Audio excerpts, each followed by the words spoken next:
Hay libros que le llegan a uno porque uno tiene curiosidad y entonces va y los compra. Hay otros que a uno le parecen atractivos en una feria, en una librería. Hay algunos que son sugerencias de amigos y hay otros que son libros que le regalan a uno. Cuando a uno le regalan el libro, el compromiso es como mayor. El libro que voy a trabajar hoy me lo regalaron en el 2021, me lo enviaron desde Barcelona.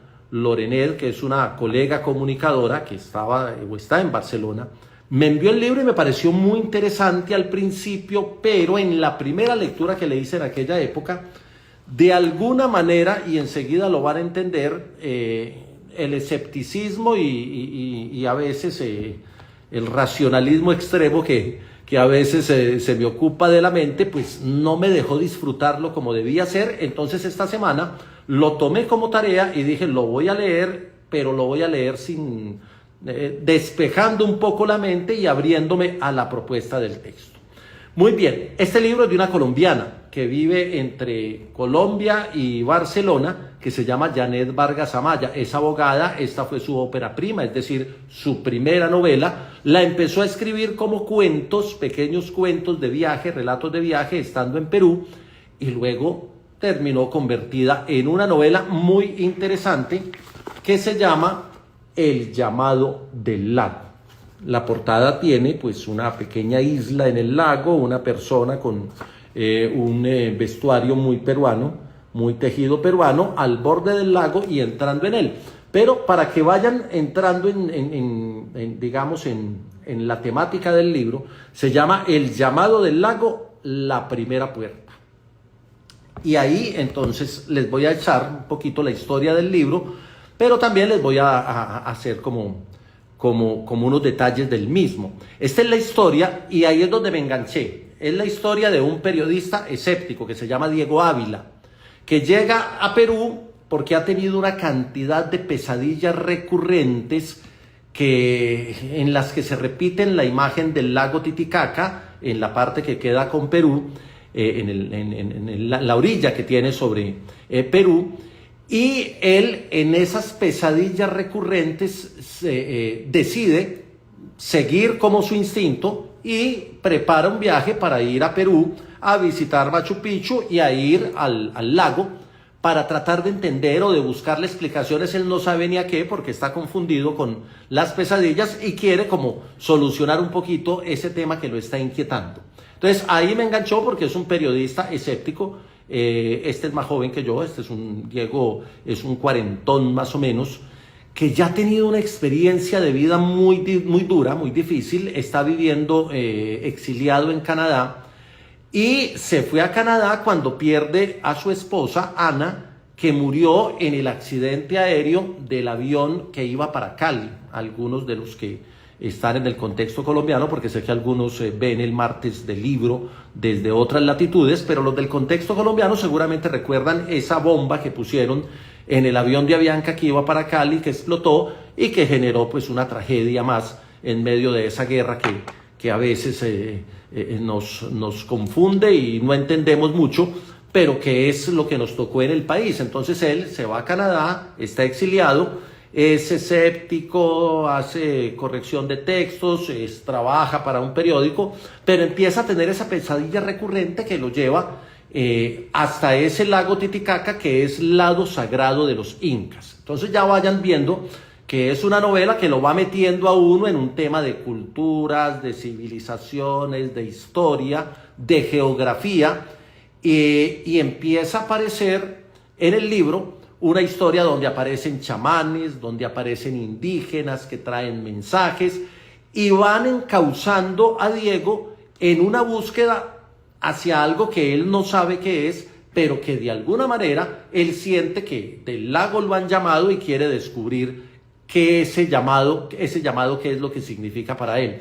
Y la novela se va ahí, se va entre lo que él va descubriendo, porque él llega a un pequeño pueblo. Se hospeda en el pueblo, se llama Juli, se hospeda en Juli y acude al lago y empieza a descubrir una cantidad de cosas que van desde la magia, desde el chamán, desde la hechicería, desde las leyendas, desde los mitos peruanos que son tan hermosos y que tienen tantas cosas interesantes, y empieza a descubrir también todo ese tema de la cultura inca antigua que tiene mucha representación y mucha presencia en estos pueblos a orillas del lago.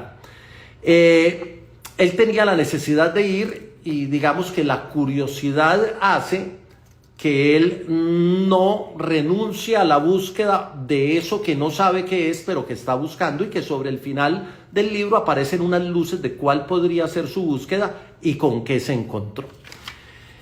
El libro tiene 4 capítulos, 4 grandes partes. Hay una parte que se llama El Llamado, que es la primera parte, que tiene unos capítulos que son 10, la tentación, el mensaje del chamán, el llamado, las pesadillas, la representante del inframundo, la profecía, los llamados, los discos solares, la orden y los cuestionamientos del pasado. Ya ahí más o menos, cuando ustedes ven esa primera parte, uno dice, bueno, John Jaime, que es un tipo más racional que emocional y que ha sido escéptico toda la vida, porque yo me declaro escéptico, pues cuando me empiezan a hablar de chamanes, de órdenes, de llamados, de profecías, de inframundos, de una puerta que es el paso a otro mundo o a otra civilización o a otro tiempo, ahí la primera lectura que le hice al libro, que les repito fue en el 2021, cuando lo recibí me dejó como que no le quería entrar, no lo leí con la sabrosura que lo leí esta semana, preparándolo para hoy. Esta semana liberé un poquito la mente y dejé que apareciera esa parte espiritual, si la quieres llamar así, esa parte mística, esa parte de leyenda, esa parte de otros mundos, que todos de alguna manera hemos conversado en la vida, y eso hizo que el libro lo disfrutara. La segunda parte se llama El Tiempo, el retorno, las advertencias, la comisión tripartita, la desaparición, la oscuridad, despertando los sobrevivientes y el exorcismo. Esto tiene exorcismos. La tercera parte se llama Atisbos, el otro lado, la observación, la investigación de Rea, la confesión de Sara, el reencuentro, el descubrimiento y las dudas. Y la cuarta parte se llama La Primera Puerta. Si hay una primera puerta es porque hay más. Entonces el libro de entrada te está diciendo, desde el subtítulo El Llamado del Lago, la primera puerta, te está diciendo hay otras puertas, es porque va a haber más libros o es porque vamos a conocer más puertas que abren otras perspectivas. Y la primera puerta está dividida en unos capítulos: ver, los guardianes, revelaciones, los símbolos, la culpa, la zona intermedia, la confesión de Pedro, los mensajes, los intérpretes, la biblioteca viviente. Ese capítulo me encantó. La biblioteca viviente, el final de la búsqueda y la primera puerta. O sea, hay un capítulo dentro de la cuarta parte que se llama La Primera Puerta. El último capítulo se llama La Primera Puerta.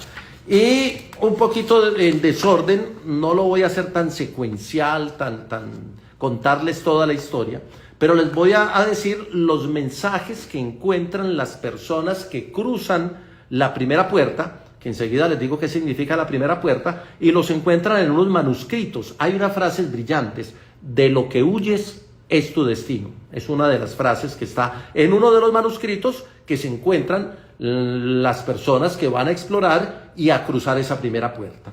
Solo el que sabe, que no ve, que su palabra no le pertenece, que el todo es uno, que no es quien cree y acepta su destino, podrá abrir la primera puerta en el templo del agua, que conduce a la ciudad eterna de cristal, donde los maestros del sol le entregarán el conocimiento. Y la última frase es una última leyenda, lo último que aparece en el libro, una leyenda de uno de los manuscritos que se encuentran las personas que logran cruzar el portal. Pero hay de aquel de corazón impuro que sin la certeza de lo anterior, burlando las leyes del tiempo y el espacio, entrare por ella, porque lo que verá lo hará estremecer hasta la locura. Es un peligro cruzar la puerta cuando no se está preparado para hacerlo.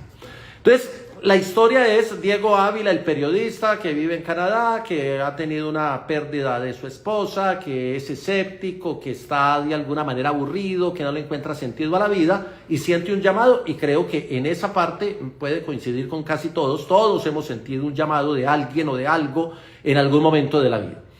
Y él decide acudir a ese llamado y llega a esta población en territorio peruano, la población de Juli, a orillas del lago Titicaca. Ahí se encuentra un mundo de chamanes, de indígenas, de historias, de leyendas, y empieza a tratar de buscar en esas leyendas, en esos mitos, en esos portones, en la gente de ese pueblo, explicaciones para saber qué es lo que le está pasando a él y qué es lo que él está buscando, porque él no sabe qué está buscando. Encuentra a un chamán que es de alguna manera un guía, una persona del pueblo que es fundamental en la historia porque lo va orientando. No le va diciendo qué es lo que él está buscando, pero le va dando luces para que encuentre cosas. También hay una bruja indígena que le ayuda en ese camino. Entonces, de alguna manera, él tiene unos guías que lo van llevando en su camino y en su búsqueda, pero lo van remitiendo al pasado, porque él tiene que recordar muchas cosas, tiene que enlazar cosas del pasado con cosas del presente, y tiene que enlazar el pasado con las cosas que va descubriendo en el presente para poder pensar en el futuro. Entonces hay una combinación de tiempos muy particular. Lo cierto en la leyenda es la leyenda de que en el lago hay un portal, el portal de Aramuburu, que es un portal en una piedra que da entrada a otra dimensión. A mí me costó como escéptico entender ese tema del paso al otro mundo, al otro tiempo, porque además se viaja en el tiempo y en el espacio y se pierde esa relación, y se encuentran civilizaciones del pasado y del futuro que coexisten en el mismo espacio o en el mismo tiempo. Entonces él va descubriendo todo esto y de alguna manera va sufriendo una transformación en su interior y le va encontrando sentido a la vida. Creo que ese es como el sentido del libro. Todos tenemos llamados que hemos recibido en algún momento que nos ayudan a enderezar, a encontrar el camino y a pasar el portón, a cruzarlo, a descubrir algo nuevo o simplemente a reorientar la vida. Ahora, para llegar al portón y para acceder al portal hay que descifrar una cantidad de símbolos que están en los manuscritos, en los objetos, en los lugares cercanos al lago, en las personas que viven allí. Y entonces Diego Ávila, que es un tipo muy racional, de alguna manera ve cuestionada su racionalidad y tiene que mirar hacia adentro, mirarse a sí mismo para tratar de entender muchas cosas, enfrentar el pasado, explorar un poquito en otro momento, digamos, espacio-temporal o en otros momentos espacio-temporales para tratar de encontrar el sentido de su búsqueda. Diego logra depurarse, no sé si se diga curarse, depurarse. Lo cierto es que él hace reflexiones profundas sobre lo que ha sido su vida y sobre el sentido de las cosas que él hace, y de ahí empieza a descifrar y a encadenar esas señales que va encontrando. No les voy a contar qué pasa con Diego, porque finalmente Diego no cruza el portal, el que lo cruza es otro personaje en nombre de Diego, pero eso es una trama muy interesante sobre el final del libro. Hay un tema de magia ancestral de toda esta cultura peruana. Los que hayan ido entenderán un poco.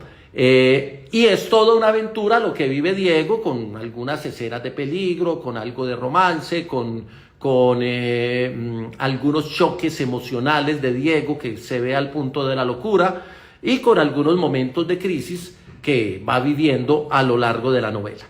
Digamos que es un libro que en este momento digamos, de crisis planetaria, de crisis post-pandemia, de problemas de salud mental, de alguna manera es un libro que le dice a uno, vea, en medio del caos siempre hay una salida, y esa salida nos lleva a zonas o donde ya hemos estado y no hemos aprovechado, o a otros tiempos y a otros momentos que nos permiten entender el tiempo en el que estamos. Volver a los valores básicos es el mensaje. No a quedarnos en la locura de nuestro tiempo, como el libro de Mario Mendoza, La locura de nuestro tiempo es otro que me estoy leyendo, no el que recomendé hace 8 días, pero no quedarnos en esa locura ilógica que a veces todos sentimos, nos estamos metiendo en ella, sino que se trata de volver a los valores básicos, de recuperarnos como seres humanos y de entender la esencia del ser. A Diego le toca ese viaje que me parece muy particular, porque el viaje de Canadá a Perú, y luego el viaje significa para él encontrarse a sí mismo. Es el significado del texto. Es un texto que tiene un valor espiritual, digamos que ir a Ítaca y volver, o tratar de viajar a Ítaca para encontrar las explicaciones del ser. Es básicamente esa misma historia, pero aquí en la figura de Diego, que es un periodista, repito, y que tiene que derrumbar muchos paradigmas para entender su viaje. Hay otras formas de existencia, hay otros mundos, los orígenes de las civilizaciones antiguas, de alguna manera esa puerta que es la que le da la entrada al Valle de los Espíritus o al Bosque de las Piedras, como lo llaman allá en el lago Titicaca, y que permite entrar, pasar, y no cualquiera puede hacerlo, que esa es la clave del libro. No cualquiera pasa el portón, no cualquiera cruza la primera puerta, y eso pues ya tiene unas condiciones que no se las voy a contar aquí porque el tiempo no me alcanza. Es prosa descriptiva, la descripción es hermosa de los lugares, de la cultura, de las comidas, de las personas del pueblo. Tiene historia, tiene leyendas, tiene mitos, tiene romance, tiene aventura, tiene peligro. La novela tiene momentos muy interesantes.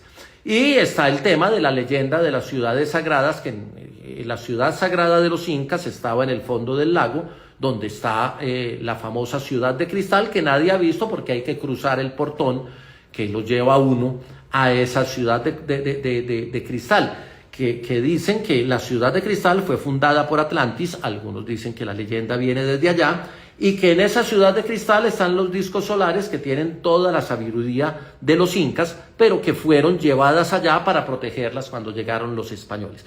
Ya ahí les dejo en punta la historia, porque además el libro queda en punta. Uno cuando lee el final dice, bueno, ¿y entonces Diego qué? ¿Qué va a pasar con él? Se encontró a sí mismo, se explicó algunas cosas, pero ¿qué va a pasar? ¿Qué va a hacer de él? Porque el libro queda abierto, la novela lo deja uno como en punta.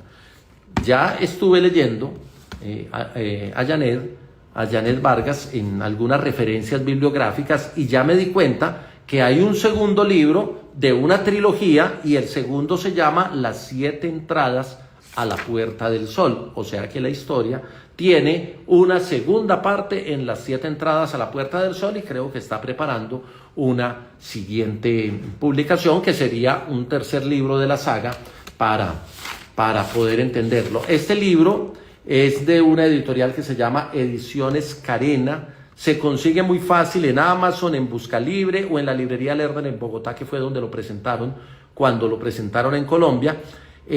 A Lorena, que me lo recomendó, y que me presentó a Janet en Barcelona en el 2022. Ese día, como fue un encuentro rápido, no alcanzamos a hablar del libro. Yo ya lo había leído, le había prometido enviarle algunas apreciaciones, pero creo que haberlo leído por segunda vez y hacer este martes del libro como reconocimiento al texto de Janet me permite sentir que había un llamado para cumplir una promesa, y que la promesa quedó cumplida. Así que un saludo para ellas, que sé que van a ver este martes del libro. A Oscar Agustín Llano, a J. Createsbrand, a Gaby Montoya Vega, a Juanca el Negro, que estaba conmigo trabajando hace unos minutos, a Arley Bedoya 85, que subió conmigo el Alto de Palmas, fue mi rueda el domingo anterior, a Edward BG 93, a H. López, debe ser Humberto López.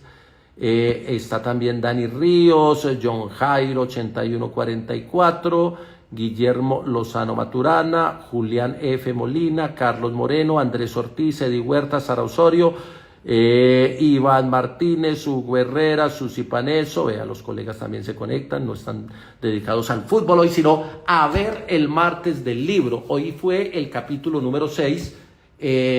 Si usted es tan escéptico como era yo hace 2 años, no lo lea todavía. El libro le hará su llamado para su momento ideal para leerlo, pero es una novela muy interesante porque tiene muchos elementos Y si usted es de los místicos espirituales, que lee leyendas, que sigue historias indígenas y que cree en esto de el inframundo, las puertas que te pasan a otra dimensión y demás, es un libro recomendado para ese tipo de personas. Ahí les dejo la recomendación. Nos vemos el martes de la próxima semana, 9 y 10 de la noche, en el martes del libro. Recuerden, se vale comentar, se vale recomendar el martes del libro, se vale compartir el video y también se vale invitar amigos. Ya tenemos una comunidad muy estable de casi 400 personas que que ven el martes del libro. Y mañana, en el transcurso del día en las historias, les pongo algunas frases del libro. Hoy no leí las frases del libro, a veces leo algunas. A ver, aquí voy a leer una solamente para despedir. Después de todo, es el verdadero amor el que es capaz de renunciar, de dejar en libertad para permitirte emprender tu propia búsqueda. El verdadero amor es capaz de dejarte en libertad para que emprendas tu propia búsqueda. Si somos un cuerpo destinado a morir, solo hay una vida para vivir y es esta. Buena reflexión y bueno, hay muchas. Mañana les pongo ahí 5 o 6 frases del libro en las historias de Instagram. A todos gracias por conectarse y feliz noche.